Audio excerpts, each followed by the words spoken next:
How did I get involved with We the Party? Well, first of all, I have 5 teenagers, 3 boys and 2 girls, and my kids kept wanting to go out dancing to these, what we call in America, all-age clubs. That's clubs where you can be, a teenager and go out.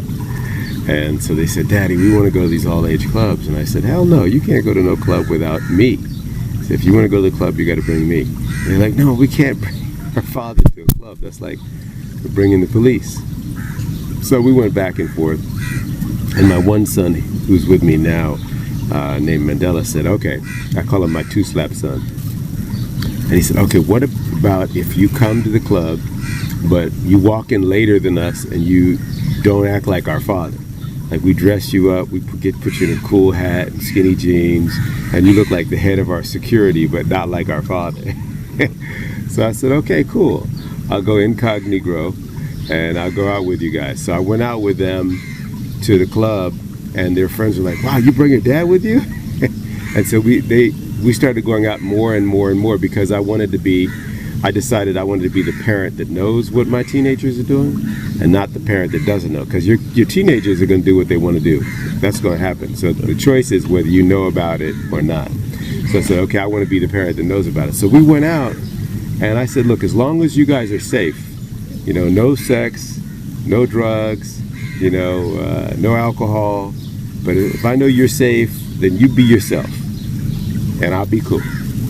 And we heard great music. We heard songs by the New Boys and the Rejects, Cat Daddy, and Snoop Dogg, and all these different people. And it was so interesting to be out with them that we started going out more and more and more. And little by little, I started thinking about the kind of things that today's youth were up against, dealing with. Not just the normal stuff we saw in movies like House Party and Breakfast Club, classic coming-of-age movies from the 90s and even the 80s, but all the things that kids are up against today: hyper-materialism, hypersexuality, climate change, the economy, all the things that kids are dealing with now.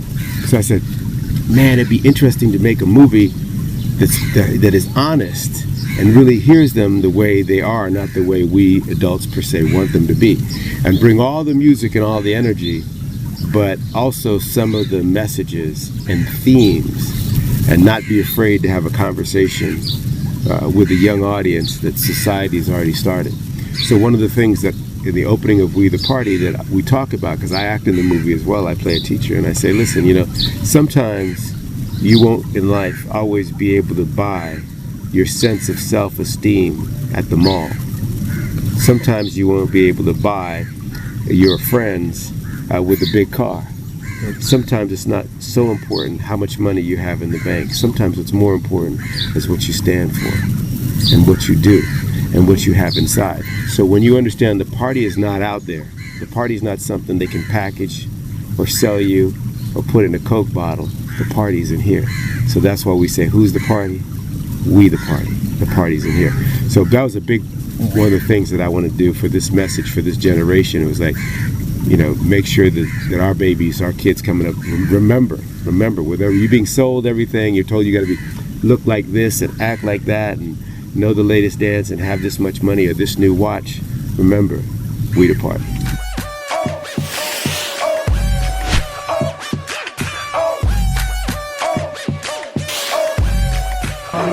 Mario is one of my dearest friends, and I had the honor of being invited by him to read his scripts and come work on the project. But he said to me, I am not sure whether you want to do this. Come watch me direct a film. And he was directing at the time the film with 50 Cent, All Things Fall Apart. If you enjoy it, then come, we'll figure out how to do it together. And as soon as I read the script, it touched me, and I had to be involved with it. So we explored. First we explored funding opportunities with other people, but what we found is anyone who was interested in financing was also interested in controlling the story, who we chose to act in it, how we chose to make it, and that would take away from the purity of the vision of the art that Mario was trying to create. So we looked at each other and I said, Mario, can we make this for a limited budget? Because if I can afford half and you can afford half, then we don't have to answer any questions from anybody. And he got a big smile on his face and he said, let's go. 6 weeks later, we were in Los Angeles and we began casting. And the rest is history.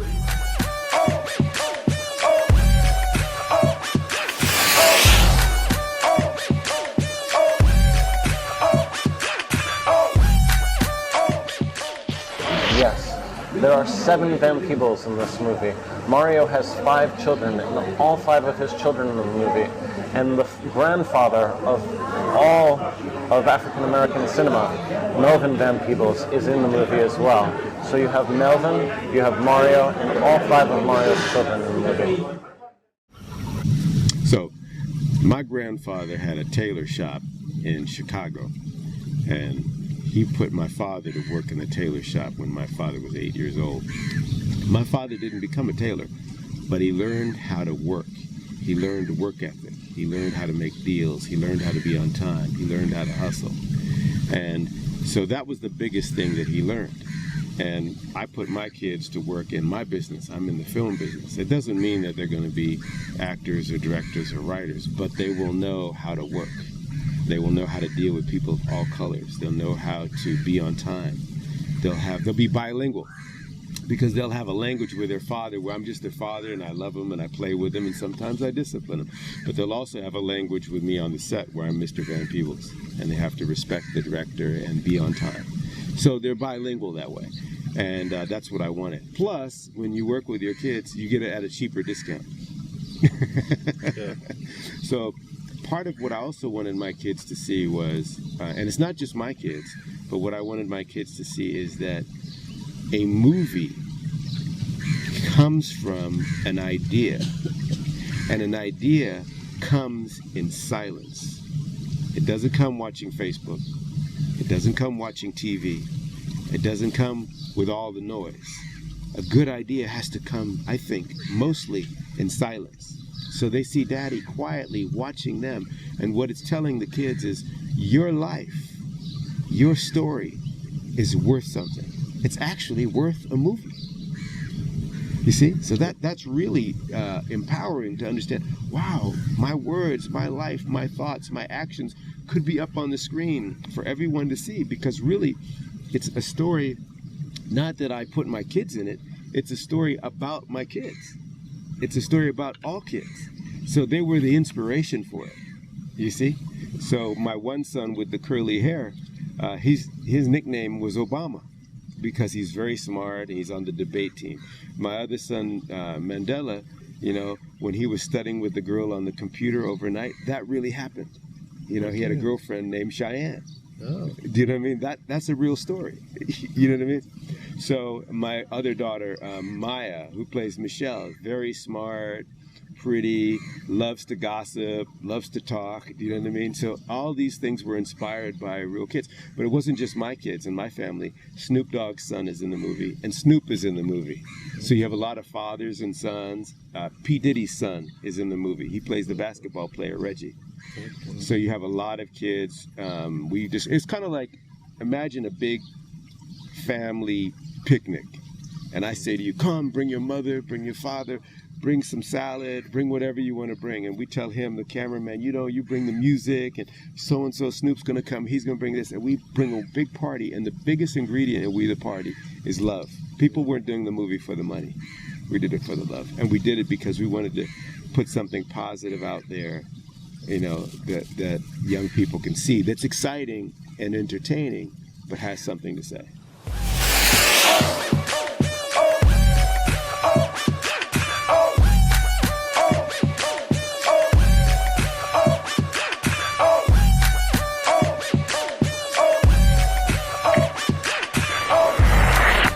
Yes, the young boy who acts in the movie, who plays Barack. Yep.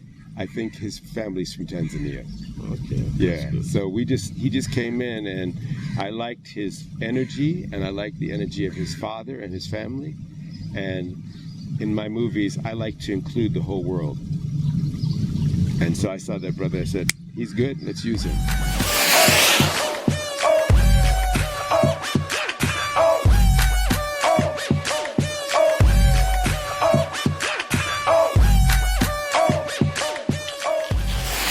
In terms of the piracy, I don't know the level of piracy here yet. It's a problem because if you're not paying for things, then people can't make them. Because, if no one's going to stay at this hotel, there's no sense in having the hotel. If no one's going to, take the ferry, there's no sense in having the ferry. And if no one's going to pay to see the movie, there's no sense in making the movie. So the sad thing is, the more that we have piracy, the more we kill the business. That's the truth. I don't know what's going to happen with it. With We the Party, we've, I think, been very lucky with it. We haven't had the movie pirated. But it's hard to say where the business is going to go if we have a lot of piracy. I don't know. And the other thing with We the Party is we funded it ourselves. So I'm not just the director or the writer or the actor, I'm also the boss. And my partner who's with me, he funded it too. So the two of us together put our own money into making the movie. And then that's why we here go to Africa first, because it's not Warner Brothers, it's the boss. It's not Sony Pictures, it's the boss. It's MVP Films. Before I came to Tanzania, I had warnings from the distributor. They said to me, Michael, we will allow you to bring the film, but you literally have to bring it to each venue and take it with you each night if we are going to give you permission to bring it, because they were concerned, like in China and Africa, about piracy. We have piracy problems in the US. They are mostly internet-based. Your piracy problems here tend to be physical piracy, meaning the DVD copies that are made and sold in the street. My first day in Zanzibar, Mario and I were taken on a tour of the streets, and we were walking around, and someone spotted me and said, come, buy a movie. And they were trying to sell me movies, and then they looked up and saw who was standing next to me. The man said, Sola. And he started rifling through his movies and pulled out a copy of one of Mario's movies, a bootleg copy of it. In order to legitimize the industry here, there has to be some enforcement of piracy. What has been done in the US, because our problem is electronic, is last March, or up until last March, you used to be able to find any movie for free. The day it was in the cinemas, people would record it with video cameras and upload it on the internet. Google was the only way you could find it. Mysteriously, in March of last year, because I used to look every day to make sure that our movie was not pirated, one day, all of those sites disappeared. It came from an incentive from the government cutting a deal with Google and eliminating all of the piracy sites. So they're gone. The physical is a little more challenging because once it is released, people can copy it and make duplications of it.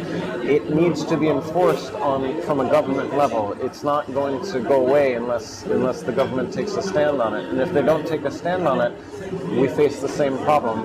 When distributors want to release movies here, they have to put in mechanisms to protect against it. So you will end up getting movies after we get them as a result of it.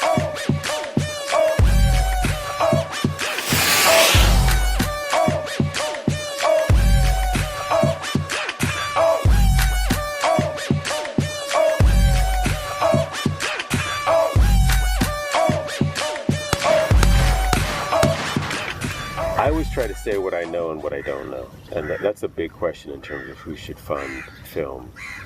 But if you're going to paint a picture, No one's going to tell you don't use yellow or don't use red because red is more expensive than yellow.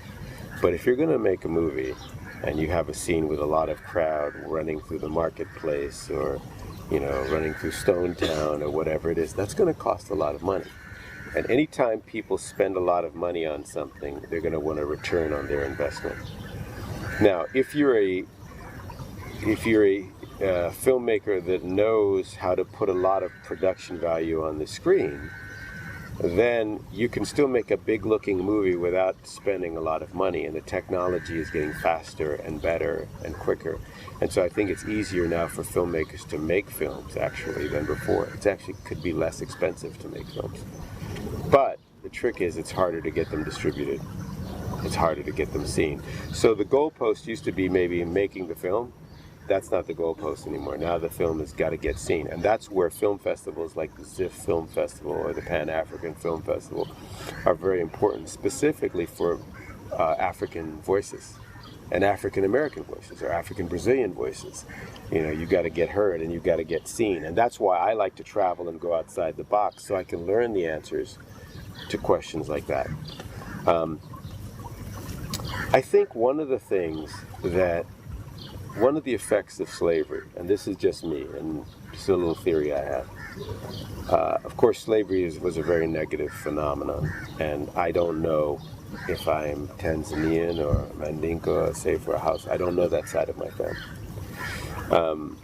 And that's sad. But one of the effects that is interesting is that you take East Africans, you take West Africans, you take all these people, and you take them and you send them to Brazil, and you send them to Jamaica, and you send them to America. But specifically in America, you take away the cultural differences because you kill the language, or you try to kill the language. You take away their last names. So that what happens is you wind up making one huge tribe, one big, powerful tribe called Black America. I don't think they ever intended that, but that's what happened. So when you took away our drum and our language and our differences, we united against a common enemy, and the common enemy was the slave owner. So all of us Mandinkas, Safas, Houses, Tanzanians, whatever, we united against the slave owner. You see what I'm saying? Yep. And because there's so many of us, other than Brazil, which has the most, there's so many of us, we have big economic power.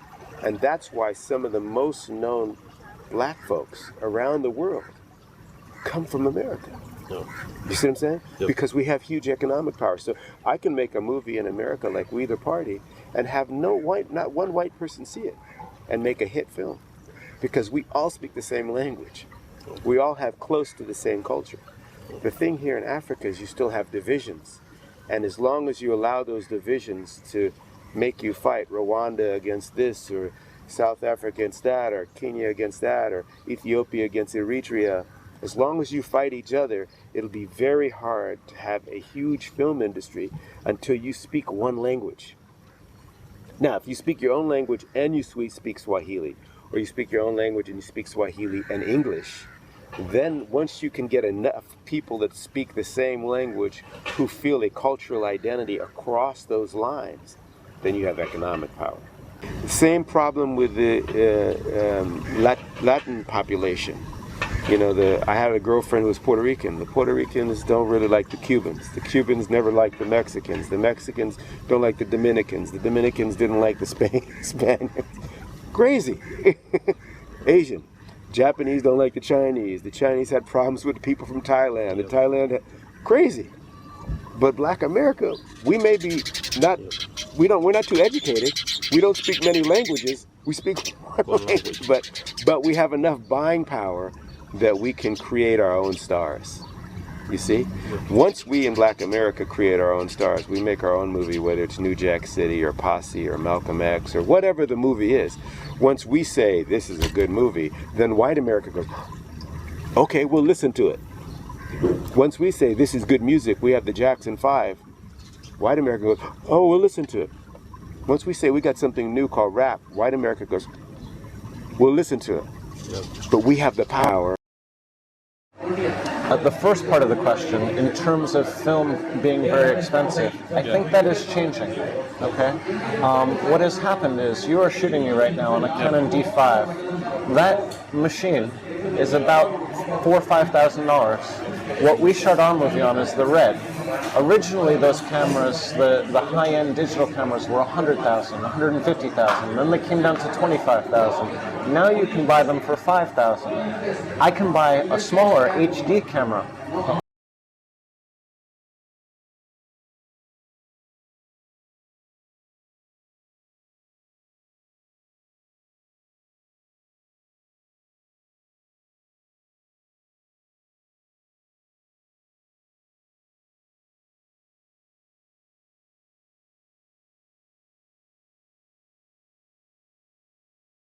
Creative resources, meaning you see 10 creative films coming from people shooting about what life is like. The people embrace it, and then people want to fund those types of things. It becomes a self-fulfilling prophecy. So it goes back to what we were talking about before, education and tools.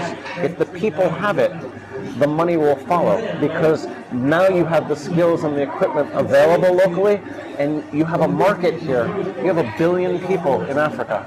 Okay, a middle class of 200 to 300 million people. You are bigger than the United States. You are the equivalent of Bollywood, but you don't have a film industry. It partially is government support. At some point, the government should get involved and set up incentives. What we have in the United States, states compete with each other. Michigan offers incentives, New Orleans offers incentives, California offers incentives, and what happens is those incentives attract money. The money goes to the filmmakers make the film, and they inspire the next generation.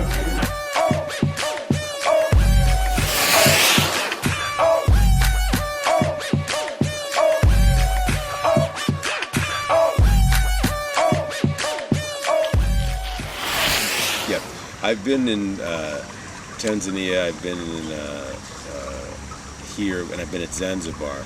But I want to go on to safari. I want to see Kilimanjaro. I want to travel more. And really, filmmaking is not so much about paper and lights and cameras. It's about people and people stories and people skills.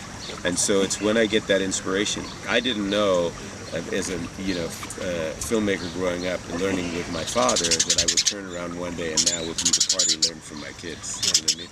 I may meet a brother like yourself, and you may say, hey, you should meet this guy and this woman, and I hear a great story. And Hollywood's running out of stories. That's why they keep Spider-Man 1, Spider-Man 2, Spider-Man 3. They tell the same story again and again and again.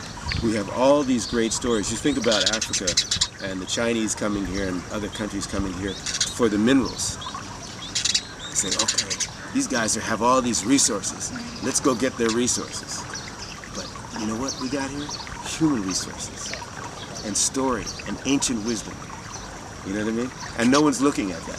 So I like to listen to the drum and listen to my brothers and sisters over here and go out and see what's happening. And I'm just in the early process of that. Part of it will be not only if I find a good story, but if I find how we can put the money together. Yeah. Now, if I find someone, say from Tanzania, says, listen, I have the hotel business, I have this much money to invest in Tanzania. If you make a movie in Tanzania, and I go, oh great, we can put the actors up at this hotel. And you go, yeah, now listen, we have a great script, and we've got access to the funding and this and that and the other. Then you put the pieces together. But one of the things that I've noticed here is when it comes time to do business, sometimes people are a little slow. And it's a bad thing when you've culturally learned to be last in line. When I come here, and just as an outsider, I look and say, oh, okay, who's at the hotels? Who's running the businesses? I look at the Indians running the businesses. You know what I mean? It's like, wait a minute, this is Africa. You know what I mean? I think we have some learning to do still, honestly. The truth is my father is African American, but he knew business well. He taught me to be on time. When I hung out with him as a dad, it was just as a father. Have fun. But when it was working on a film, we were on time, we made it happen, we answered the questions, we did it, boom, boom, boom, boom, boom. And sometimes I notice here it's a little slow. So I think that's something that I hope continues to change. I hope we never lose the beauty of not worrying about time. But when it's time to do business, I hope we can be bilingual. The beautiful thing about folks in Tanzania is they speak 2, 3, 4 languages. Never forget how to speak your own language. Never forget how to even speak Swahili. But it's also good to know English. It's also good to know your business time.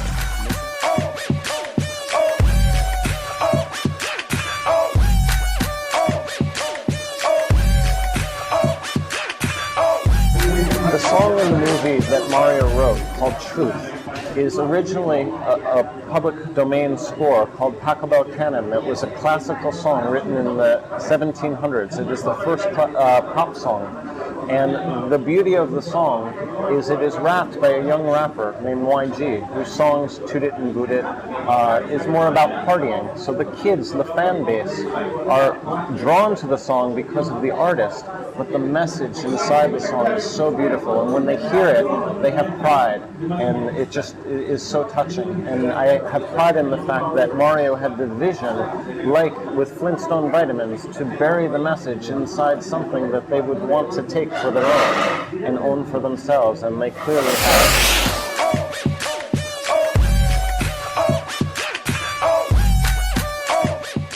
Well, I think, first of all, I've been to Africa before. I was in Senegal, Dakar, Gambia. My daughter worked in Ghana. My son was in South Africa.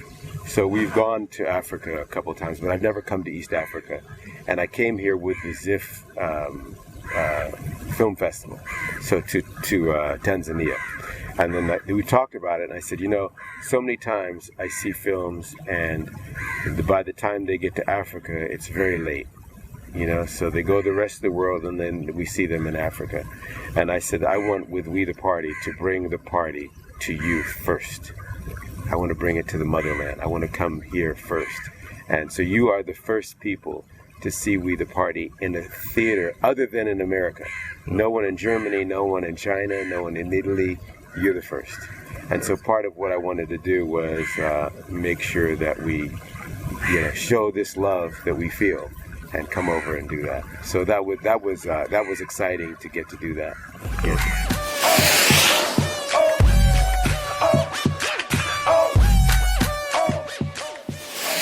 In I believe it was 1972, Melvin Van Peebles directed a movie, Sweetback's Badass Song. It opened in 2 theaters because it was blacklisted by Hollywood. They did not want it to be released because he spoke the truth, and he showed a powerful representation of Black America in Harlem and what was being done. What happened was the Black Panthers, the organization, got behind it, and it exploded. It became the highest grossing independent film in history. That year, Barbra Streisand released Love Story. It outgrossed Love Story.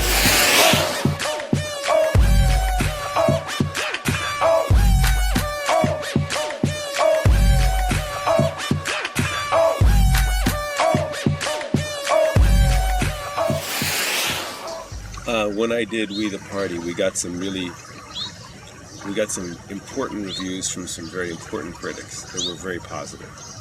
And one most positive, I think, or one of the most positive, was Roger Ebert, who is a big reviewer, and he loved the movie. And so when you see the video box of We the Party, the review is printed on the movie.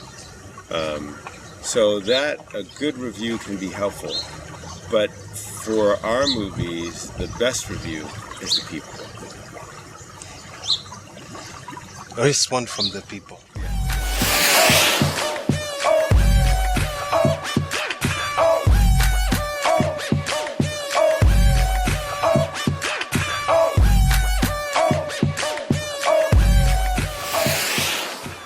We would consider using anyone of any nationality who is good and qualified to operate in a film. Actors, crew, shooting in Tanzania, we held a seminar this week, and there were maybe 15 to 20 people. I would think if the industry was interested in learning more and having more education, it would be a very positive thing for the local film industry. I had a discussion with somebody who was running a charity at the seminar, and they said to me, if I had $1 million, what do you think I should do with it? Should I fund 10 films for $100,000 each? And I said, I don't think so.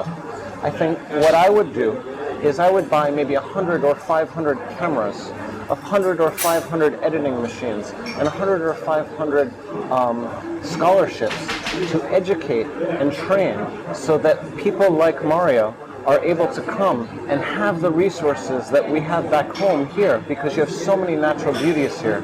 That way, if you have a script that works here, we know that we can rely on talent, both in front of the camera and behind the camera, and not just one person in each role. But if one person gets sick, there are 3 more behind it, just like we have in Hollywood or just like they have in Bollywood. And I think that is achievable, but it is only achievable through education. And it will come, if you educate the people, you will create films for the next generation. If you only fund 10 films with that same amount of money, one of them may make it, and it only will be seen by a limited number of people. So I think if you're going to allocate resources, I would allocate them towards giving the tools, both physical and the tools in terms of education.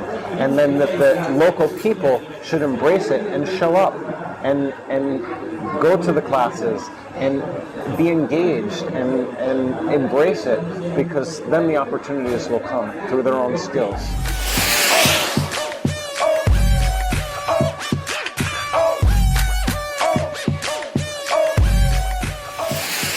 Well, what is interesting that is happening, the music industry went through a change about 10 years ago where Napster started file sharing and iTunes started the allowing of downloading of songs. And the industry in music changed from a push business where record labels used to package and push it out to the consumer to a pull business where the consumer now votes with their click.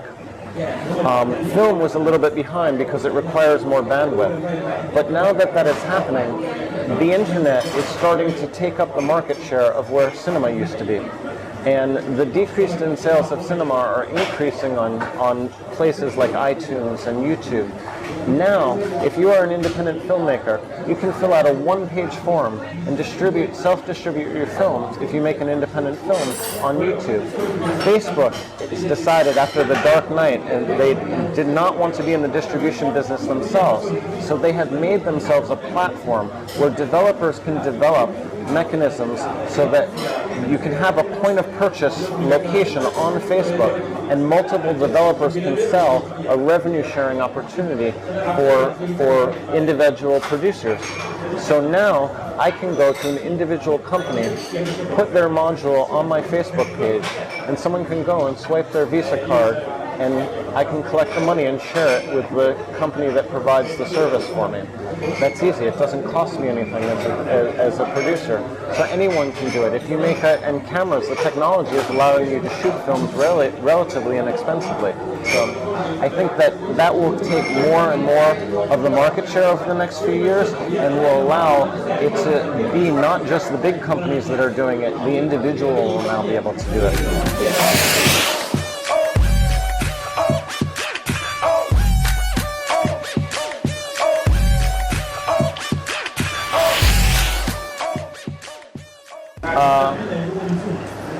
Pursue your passion.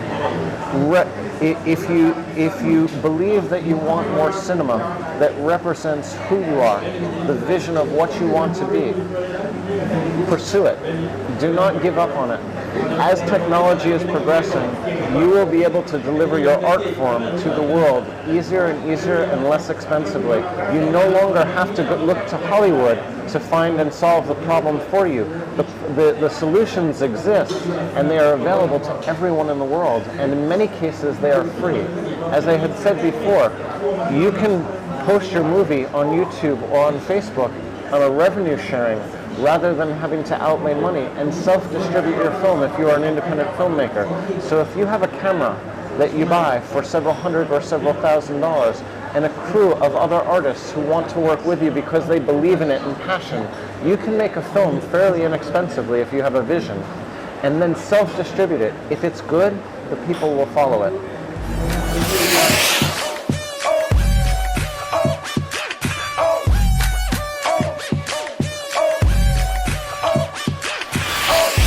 I am shy. The only reason that I am physically in the movie is because Mario made me. It was, I think, a little bit of a practical joke. He wanted me to be in the movie, and maybe because I was a free actor, I did not cost any money. But I do not have a desire to be in front of the camera. I love the behind the scenes. I love the technical components of it. I do not have a desire to be famous. Does that make sense?